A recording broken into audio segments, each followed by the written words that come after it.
po, unang-una, isusulong ko pa rin yung mga batas na magpoprotekta sa mga motorista, Luzon, Visayas at Mindanao. Para po motorcycle for hire. Ito naman, hindi ako lang ang authors. Yung pong nakikita ninyong mga delivery rider, yung mga nag-aangkas, sa kasalukuyan po, hindi pa sila covered ng batas. Ilang Congress na po ang dinaanan. Pero gusto ko ipaalam sa inyo at sa ating mga kababayan, 5 months na ito sa Senado.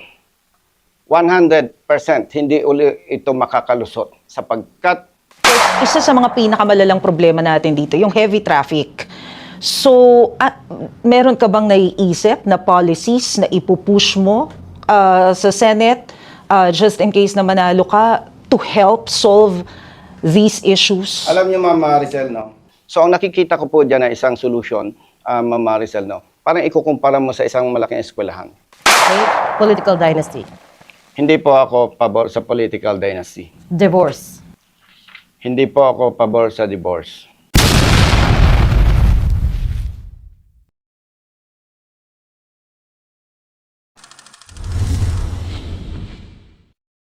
Colonel Bonifacio Busita po, dating military, naging police, naging congressman, at ngayon po ay aplikante sa pagiging senador.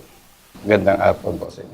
Good afternoon, sir. Sir, isang termino pa lang yung nauupo mo sa Kongreso pero target mo ngayon agad magkaroon ng national position. Why is that? Ang lalaki ng mga kalaban mo dun. Ma'am, ang totoo niyan, hindi ko pinangarap pumasok sa politika. Nakita ko lamang po na laganap ang pang-aabuso sa mga motorista, Luzon, Visayas at Mindanao. Kaya po naghangad ako na maging kongresista. Naging kongresista po ako sa tulong ng taong bayan. At hindi ko po ninais na maging congressman. Ang hangad ko po, makapagsulong ng mga batas na magpoprotekta sa mga motorista. But Colonel, of course, alam natin that there are only 12 seats up for grabs. Napakahirap po makapasok sa Senado. What is our strategy around that? And you know, in the pre-election surveys, malayo pa po yung position natin, yung ranking Yes, natin. Ma'am Reds. Para po sa akin kasi, nagtitiwala ako sa taong bayan na sila ay magsusuri at titingnan nila kung sino talaga ang magiging kapakipakinabang para sa taong bayan. Kasi po, kung wala akong ganong paniniwala, talagang sa katulad ko na mahirap lamang, nakakatakot po na makilahok at kumandidato bilang senador. Tatlo lamang po pinagtitiwalaan ko sa pagtakbo kong senador. Una, tiwala sa Diyos. Pangalawa, sa taong bayan. Ikatlo, sa COMELEC. Ako po ay more than 30 years sa public service. Kaya masasabi ko po na ang aking mga pananaw talaga, pinagtitiwala ko sa Diyos, unang-una sa lahat. Kaya po, hindi ako nakakaramdam ng pagkatakot na ako'y isang bagito lamang. Pero, kumakandidatong senador. Well, very obvious man na napaka-high profile po ninyo. Ang dami yung nakuhang boto, I mean, yung party list ninyo sa mga rider. Pero may ilang nagsasabi na baka naman mas nababagay yung pagiging kinatawan ng isang sektor doon sa Kongreso, which is why they're called representatives.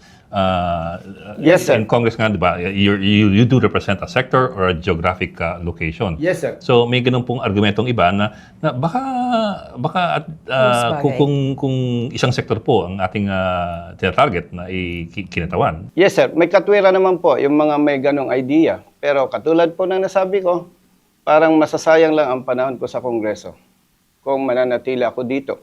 At masyadong maaga pa at maikli po ang ating oras para i-detalye ko sa inyo yung mga nakikita kong problema na para sa akin po bilang matagal ng public servant, napakadali ng solusyon. Napakadali. Ang kailangan lamang po talaga, dedikasyon at pagmamahal sa taong bayan. Priority, sir. Priority bill. Sige. I know, sabi nga niyo, masyadong marami kang gusto sabihin. Pero kung uunahin niyo sa prioridad, ano yung mga top 2, top 3? Siyempre po, unang-una, isusulong ko pa rin yung mga batas na magpoprotekta sa mga motorista, Luzon, Visayas at Mindanao. Pangalawa po, yung amendment ng mga batas na pinatutupad ng LTO na kung saan masyadong naaabuso ang mga motorista. At you know, Sir Ed, sa mga pang-aabuso, hindi lang naman motorista ang naabuso eh. Pati yung kanilang pamilya. Isipin po ninyo, ang lalaki ng multa. Mahirap na nga ang buhay nila. Pati yung dapat pangkain ng pamilya, inaagaw pa ng mga tiwali at mga abusado.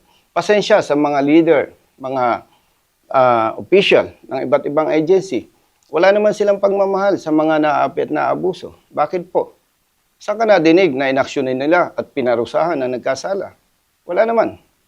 Parang pasensyahan na lang. At maliban po dyan, bilang anak ng magsasaka, yung pong na madalas nating madinig na food security. Paumanhin ko, nagkakamali ako. Parang katawa-tawa lamang. Bakit po? Sa kasalukuyan, Sir Ed, ang composition ng Department of Agriculture hanggang regional level lamang. Bakit po? Kung ikaw, Sir Ed, ay Provincial Agriculture Officer, ang boss mo si Governor. Kung si Ma'am Maricel ay Municipal or City Agriculture Officer, ang boss niya si Mayor. Napakahalaga po ng organizational structure. Ibig sabihin po, kahit maganda ang programa ng Department of Agriculture, napakahirap iparating sa mga magsasaka. May patunay naman po tayo dyan.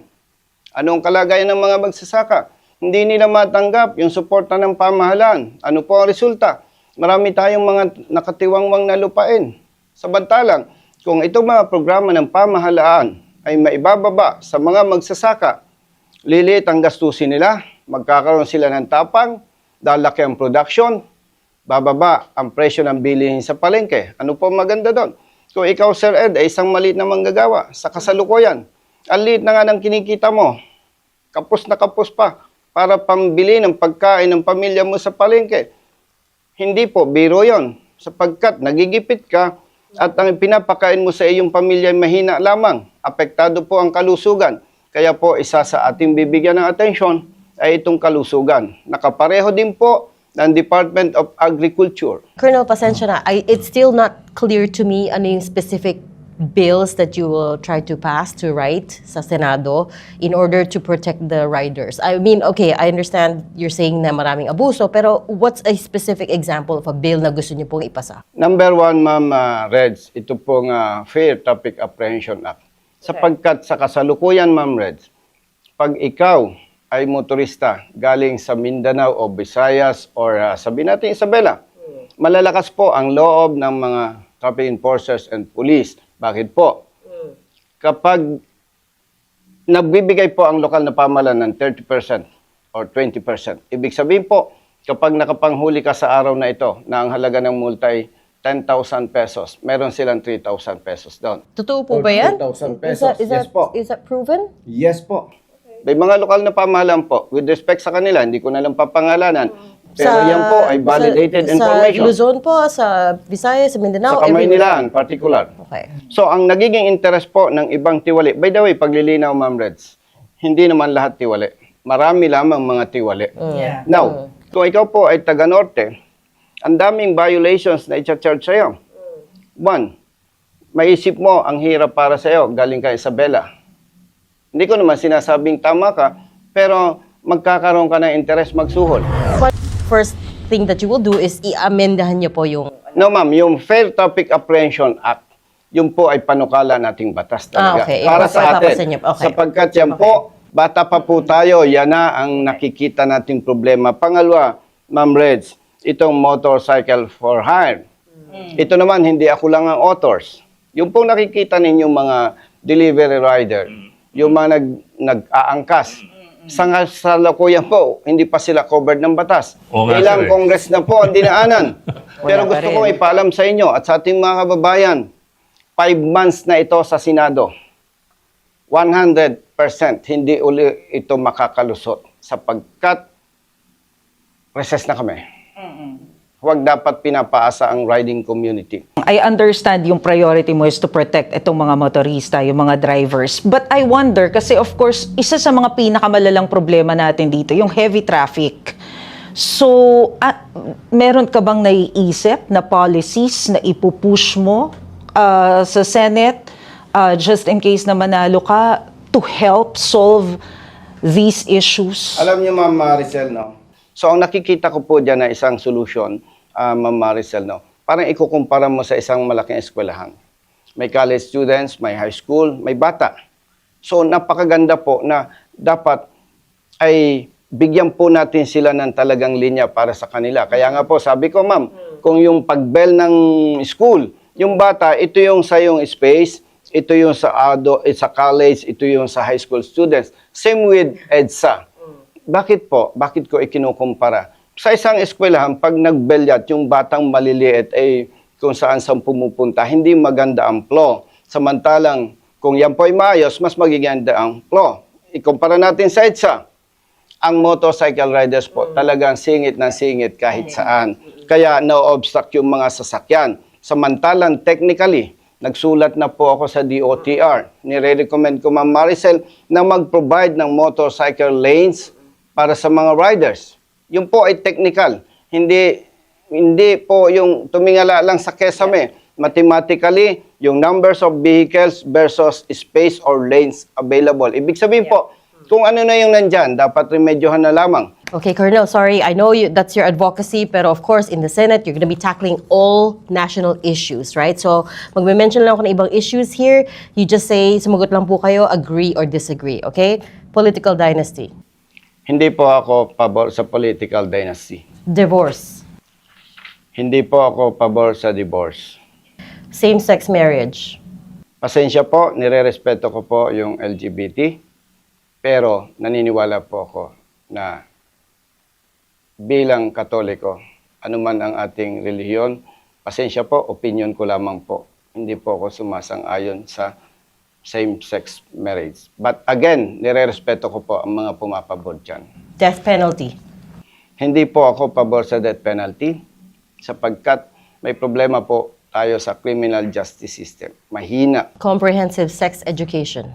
Sa ngayon po, hindi pa po ako pabor. Okay? Okay. Teka, pahabol lang, Colonel. Ito po kasi, I get what you mean na naabuso yung mga motorista ng law enforcers.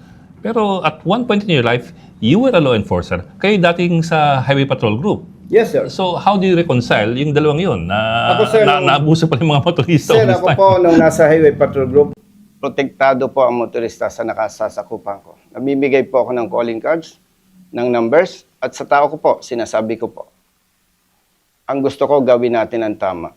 Hindi ko kayo mababantayan, pero pag nagsumbong sa akin, pasensyahan. Ginagawa ko po yan. Okay. Sapagkat dapat po na ipakita natin sa taong bayan bilang public servants, protektado sila at magtitiwala sila sa atin na tayo ay tunay na public servants. Paano po yung sa kaso ng yung sa allegedly yung sa tatay po ni Senator Win Gatchalian? Paano pag pareho kayo nasa Senado, tapos yung issue is with one of your colleagues? Ma'am, alam nyo, hindi ko pinagtatanggol si Senator Gatchalian. Kasi ako, congressman din Ano po. At pag ikaw naman ay congressman, honestly, hindi mo naman kayang bantayan ang driver mo na diretso ka, kanan ka, kaliwa ka. Sometimes nga may binabasa kang document. So, hindi mo nababantayan. Now, may batas po tayo. Kung anong kasalanan ni Pedro, patawan ng parusa. So, yung kasalanan ng driver, ni Senator o whoever, simple lang, patawan ng parusa at huwag konsintihin. Hindi naman po nilakin yung sinte. Kaya po ako'y wala akong pwedeng sabihin against Senator Gatchalian. O, tanggalin na daw yung busway. Hindi. Final question. Sir, bakit ka dapat iboto ng sambayan ng Pilipino? Ma'am Maricel, Sir Ed, and Ma'am Reds, simula po nung ako ay naging sundalo, naging pulis, naging kongresista, nananatili po akong may prinsipyo at paninindigan. Higit ko pong pinapahalagaan ang taong bayan. Hindi po ako namumulitika, hindi ako politiko, sapagkat yan naman po ay maraming beses ko nang napatunayan. Kahit sa Kongreso, wala pong makakapagsabi na sa isang hearing ay naging bias ako. Ako po talaga, mas pinapahalagan ko ang taong bayan. Mahal ko po ang taong bayan. Colonel Busita po, number 12 sa Balota. Thank you, sir. Okay? Thank you, sir.